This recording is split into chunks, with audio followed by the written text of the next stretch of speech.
Bharat rice ఎక్కడ దొరుకుతున్నాయి, ఎక్కడ అమ్ముతున్నారు, తెలంగాణలో ఎందుకు విక్రయించడం లేదు? తెలంగాణ ప్రజలకు భారత్ రైస్ తినే అదృష్టం లేదా? దేశంలో బియ్యం ధరలు భారీగా పెరిగిపోతూ ఉండడంతో ఇటీవల కేంద్రం కీలక నిర్ణయం తీసుకుంది. 29 రూపాయలకే బియ్యం విక్రయించాలని భావించి భారత్ రైస్ పేరుతో బుధవారం నుంచి అమ్మకాలు చేపట్టింది. సిఎంఆర్ ఫ్యామిలీ మాల్ ఇప్పుడు మన కేపీహెచ్బీలో ఫిబ్రవరి 10వ తేదీన ప్రముఖ నటి శ్రీలీల గారిచే ఘన ప్రారంభం. దీంతో ప్రజలు ఎంతో ఆనందించారు. తక్కువ ధరకే బియ్యం కొనుగోలు చేసి కడుపు నిండా తినొచ్చని ఆశపడ్డారు. కానీ తెలంగాణ ప్రజలకు ఆ అదృష్టం లేకుండా పోయింది. తెలంగాణలో భారత్ రైస్ విక్రయాలు జరగడం లేదు.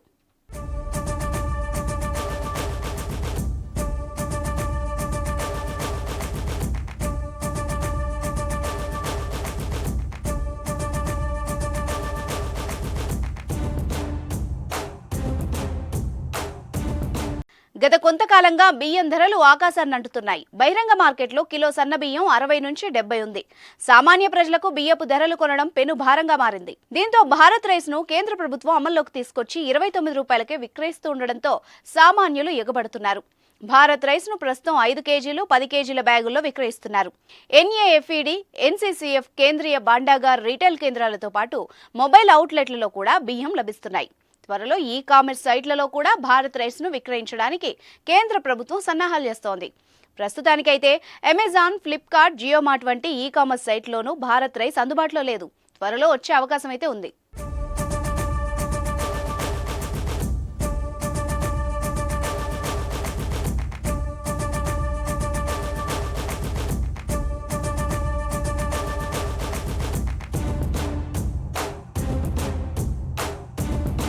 అన్ని రాష్ట్రాల ప్రజల మాదిరిగానే తెలంగాణ ప్రజలు కూడా భారత్ రైస్ కోసం ఆశగా ఎదురుచూశారు.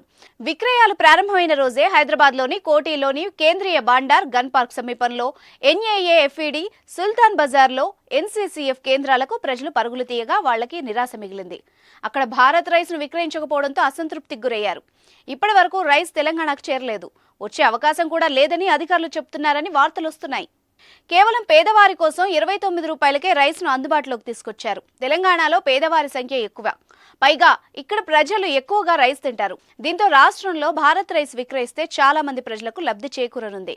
ఈ స్కీమ్ ను ప్రకటించినప్పుడు కూడా ప్రజలు ఎంతో ఆనందం వ్యక్తం చేశారు. కడుపు నిండా అన్నం తినొచ్చని భావించారు. కానీ ఆ అవకాశం లేకపోవడంతో తెలంగాణ ప్రజలు నిరాశ చెందుతున్నారు. కేంద్ర ప్రభుత్వం భారత్ రైస్ దక్కే అదృష్టం మాకు లేదా అని చింతిస్తున్నారు. మరి తెలంగాణ ప్రజలకు భారత్ రైస్ అందిస్తారా లేదా అన్నది రానున్న రోజుల్లో చూడాలి.